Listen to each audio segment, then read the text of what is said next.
बिस्मिल्लाहिर्रहमानिर्रहीम। अस्सलाम वालेकुम मेरे प्यारे व्यूवर्स, उम्मीद है आप सब खैरियत से होंगे। आज मैं नया चैप्टर लेके आई हूँ जो है educational psychology. Right, educational psychology की डिटेल में समझने से पहले हमें ये देखना है कि साइकोलॉजी क्या है। देन एजुकेशन का तो हमें आइडिया है वो क्या है, तो education psychology in the combination ये क्या चीज़ है एक्चुअली में। Right, so for that purpose हम इसकी डेप्थ में स्टडी करेंगे कि what is basically educational psychology. Right,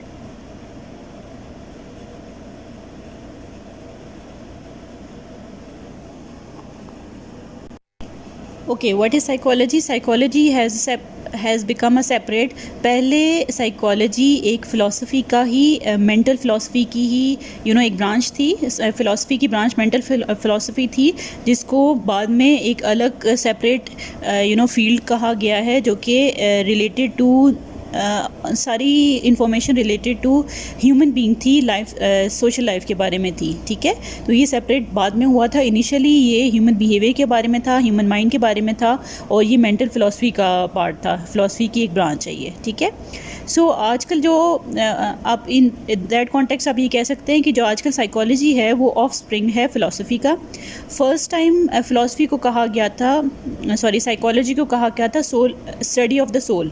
second जो स्टेज आई थी लेटर ऑन स्टडी के थ्रू, या फिर लेटर ऑन आगे और कॉन्सेप्ट समझने के बाद, तो स्टडी ऑफ माइंड कहा गया था। थर्ड स्टेज में विलियम जेम्स ने कहा था कि स्टडी ऑफ कॉन्शियसनेस है, जो आपकी कॉन्शियसली आप जो काम करते हैं, ये कॉन्शियस में आप रहते हैं, होश हवास में रहते हैं, उसके बारे में, स्टडी के बारे में ये साइकोलॉजी वो है। देन फोर्थ स्टेज में ये कहा गया था स्टडी ऑफ टोटल बिहेवियर, मतलब और स्टडी होती रही और उसके बाद न्यू नॉलेज इसके बारे में मिलती रही, साइकोलॉजी क्या चीज़ हो सकती है और क्या स्टडी हो सकती है। तो बाद में हमें ये फोर्थ स्टेज में पता चला कि ये टोटल बिहेवियर के बारे में, चाहे वो कॉन्शियस बिहेवियर है या चाहे वो अनकॉन्शियस बिहेवियर है। देन साइकोलॉजी लैटिन वर्ड का combination actually psyche and logos. Logos जैसे हमें पता है स्टडी को कहते हैं, या डिस्कवरी को कहते हैं, या डिस्कोर्स को कहते हैं, किसी बारे में स्टडी करें पढ़ें उसको कहते हैं। और साइकी जो है वो questions different stages of intellect, social and material progress के बारे में जो क्वेश्चंस रेज होते हैं वो साइकी से रिलेट होते हैं। ठीक है, तो साइकी वर्ड को हम ऐसे डिफाइन कर सकते हैं कि study of human soul, study of human mind, study of human consciousness and the study of human behaviour respectively. ठीक है, देन मॉडर्न कॉन्टेक्स्ट में आप इसको साइंस भी कह सकते हैं। वर्ड साइंस भी इसके लिए रिप्लेस हुआ है क्योंकि ये फोकस करता है बिहेवियर के ऊपर। ठीक है, मॉडर्न कॉन्टेक्स्ट में psychology is considered as the science of behaviour, be that of human या एनिमल्स। ये रिस्ट्रिक्ट नहीं था ह्यूमन बींग्स के ऊपर, बिकॉज ये एनिमल्स के ऊपर टेस्ट होते थे और उन एनिमल्स के ऊपर टेस्ट होते थे जो कि ह्यूमन बींग से रिलेट समहाउ इन सम एट्रीब्यूट्स वो रिजेंबल करते हैं, कोई क्वालिटीज़ उनकी। दैन डेफिनेशन हम साइकोलॉजी की देखते हैं।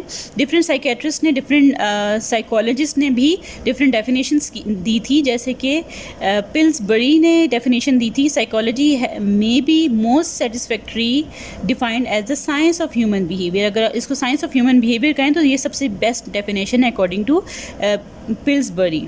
ठीक है, मुन ने जो डेफिनेशन दी थी वो psychology today concerns itself with the scientific investigation of behaviour. ठीक है, वो बिहेवियर के मुतालिक जो भी साइंटिफिक इन्वेस्टिगेशन होगी, मुन ने कहा था कि ये साइकोलॉजी वो चीज़ होती है।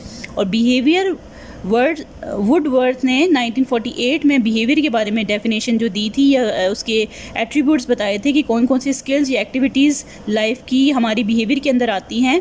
कॉग्निटिव आती है, लाइक मोटर एक्टिविटीज़, लाइक हम वॉकिंग करते हैं, स्विमिंग, प्लेइंग, इस तरह की एक्टिविटी जो हम मोटर एक्टिविटीज़ करते हैं वो आती है। कॉग्निटिव एक्टिविटीज़ सेकेंडली जो मेंटल से रिलेट माइंड से या मेंटल से रिलेट होती है, जैसे थिंकिंग है, रीजनिंग है, इमेजिनिंग है। ठीक है, देन अफेक्टिव या फीलिंग से रिलेटेड, लाइक हैप्पीनेस, सैड या एंग्री। ठीक है, साइकोलॉजी वाकई साइंस है, ये क्वेश्चन है जिसका आंसर हमने फाइंड आउट करना है। ठीक है, इस क्वेश्चन को आंसर करने के लिए हम psychology is a systematic in finding and application. Psychology is a science है क्योंकि ये सिस्टमैटिक स्टडी ऑफ ऑब्जर्वेशन होती है। ठीक है, believes in cause and effect relationship, तो डेफिनेटली साइंस में ऐसे ही होता है। It search for truth and fact about behaviour and describes causes govern them. Behaviour क्यों होते हैं उनके बारे में स्टडी, साइंटिफिक स्टडी है ना। तो systematic inquiry and rational approach, systematic है, सीक्वेंशियल है और रैशनल है अप्रोच में, ठीक है। और ये it has pure and applied aspects too. Then हम देखते हैं educational psychology. Educational psychology actually क्या है, is nothing but one of the branches of applied psychology. Psychology की एक ब्रांच होती है प्योर साइकोलॉजी, दूसरी ब्रांच होती है अप्लाइड साइकोलॉजी। अप्लाइड साइकोलॉजी में फर्दर बहुत सारी ब्रांचेस हैं, जिनमें एजुकेशनल साइकोलॉजी एक ब्रांच है जो कि एजुकेशनल सेटिंग से रिलेट करती है। It implies the application of principles and practices of psychology to the various dimensions of education। मतलब educational problems, education teaching learning को कैसे बेहतर बनाना है, लर्नर को कैसे इम्प्रूव करना है, टीचिंग को कैसे इम्प्रूव करना है, प्रॉब्लम्स एंड उनके सोल्यूशन से रिलेट जो करती है साइकोलॉजी की ब्रांच, वो एजुकेशनल साइकोलॉजी कहलाई जाती है। डेफिनेशन देखते हैं एजुकेशनल साइकोलॉजी की। डिफरेंट साइकेट्रिस्ट ने, साइकोलॉजिस्ट ने, एजुकेशनिस्ट ने, फिलोसफर्स ने डेफिनेशंस दी थी एजुकेशनल साइकोलॉजी की, ठीक है। स्किनर ने जो डेफिनेशन दी थी वो ये थी, education psychology is that branch of psychology which deals with the teaching and learning, जैसे मैंने आपको बताया, and also covers the entire range and behaviour of the personality as related to education, ठीक है। सिर्फ टीचिंग लर्निंग नहीं बल्कि और सारे भी बिहेवियर जो उसी से रिलेट करते हैं, उस सिनेरियो में रिलेट करते हैं, वो सबसे जो पर्सनैलिटी डेवलपमेंट है या बिहेवियर ऑफ द पर्सनैलिटी से रिलेट करते हैं, वो एजुकेशन की ये इस सब ब्रांच में आते हैं। वाइल जर्नल साइकोलॉजी, एंडरसन ने कहा था, journal psychology is pure science, education psychology its application in the field of education, ठीक है, with the aim of socialising an individual and modifying his behaviour. Socialise भी कराना है उसको और उसका बिहेवियर मॉडिफाई बेहतर करना है। Education psychology is systematic study of educational growth, ठीक है, एजुकेशनली बच्चे की कैसी ग्रोथ करनी है, and development of a child, उसकी डेवलपमेंट, ऑल राउंड डेवलपमेंट करनी है ताकि वो एक अच्छा लर्नर बन सके और इम्प्रूव कर सके, ऑल राउंड डेवलपमेंट हो सके उसकी। देन पील ने बहुत अच्छी क्लियर डेफिनेशन दी थी, education psychology is a science of education, मतलब एजुकेशन की ही साइंस है, उसको इन डेप्थ स्टडी सिस्टमेटिक वे में किया जाता है। दैन मीनिंग देखते हैं एजुकेशन साइकोलॉजी का। आई होप डेफिनेशन से काफ़ी क्लियर हो गया होगा। ये साइकोलॉजी की ही ब्रांच है जो कि बिहेवियर ऑफ द लर्नर से डील करती है in the context of education, ठीक है। branch of psychology concerns itself with suggesting ways and means of improving the process and product of education। Education के सिर्फ प्रोडक्ट नहीं बनाना, प्रोसेस को भी बेहतर करना है। Enabling the teacher to teach effectively, ठीक है, मैंने आपको पहले बताया कि लर्नर को भी इफेक्टिवली, एफिशिएंटली इम्प्रूव करना है। मिनिमम एफर्ट लर्नर की हो, मिनिमम एफर्ट टीचर की होगी और मैक्सिमम आउटपुट हमारे पास होगा। ये टारगेट होता है एजुकेशनल साइकोलॉजी का। It is thus designed as the service of education.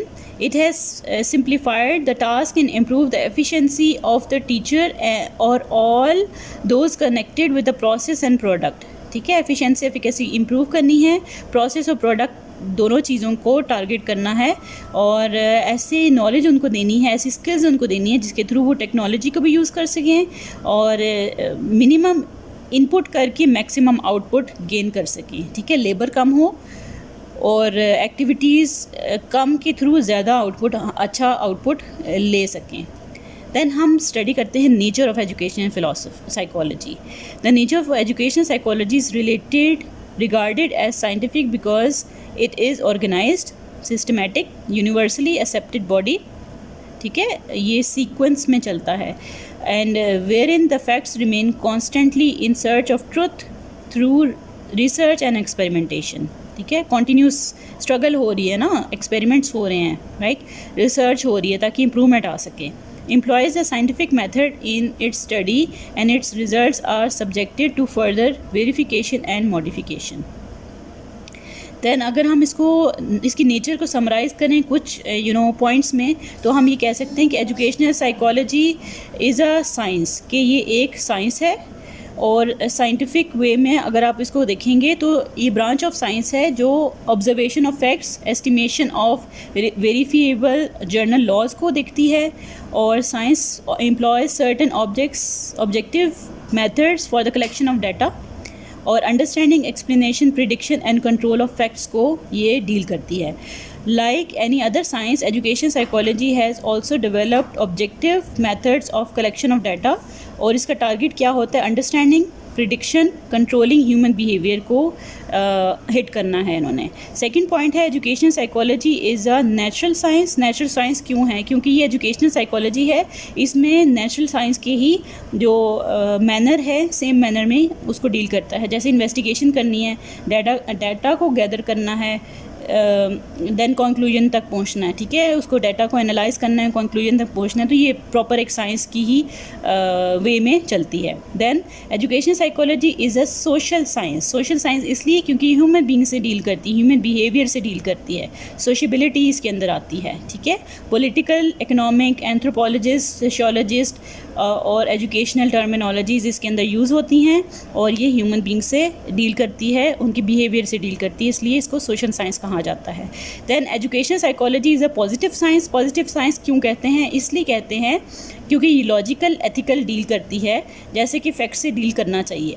Positive science deals with the facts as they are and as they operate, जैसे कि हैं और जैसे वो ऑपरेट होते हैं। Education psychology studies the child's behaviour as it is not as it ought to be, है नहीं जैसा होना चाहिए था, ऐसे चाइल्ड बिहेवियर ऐसा होना चाहिए था, उससे डील करता है। So it is a positive science. Then fifth point हम देखें तो education psychology is an applied science. मैंने आपको कहा था साइकोलॉजी की अप्लाइड साइकोलॉजी की ब्रांच है educational psychology. So applied science से ही डील करती है, एप्लीकेशन ऑफ साइकोलॉजिकल प्रिंसिपल्स से डील करती है, specifically in the field of education. और प्रिंसिपल्स या techniques of psychology, it tries to study behaviour और एक्सपीरियंसेस ऑफ पीपल, लर्नर की बिहेवियर से डील करती है और उनको इम्प्रूव करने के लिए एफर्ट करती है, ठीक है। As a branch of psychology, it is parallel to any other applied psychology. For example, education psychology draws heavily facts from such an areas of developmental psychology, clinical psychology, ठीक है, abnormal psychology, social psychology, ठीक है। ये इन्हीं की जो education draws heavily facts, उनमें से फैक्ट्स लेके आती है, ठीक है, क्योंकि इसका टारगेट है लर्नर, टीचर, एजुकेशन सिस्टम की डेवलपमेंट का। देन 6 पॉइंट है education psychology is a developing और ग्रोइंग साइंस, ठीक है, ये अभी भी इम्प्रूव हो रही है, न्यू रिसर्चेज हो रही हैं और न्यू चेंजिंग भी इसके अंदर आ रही हैं।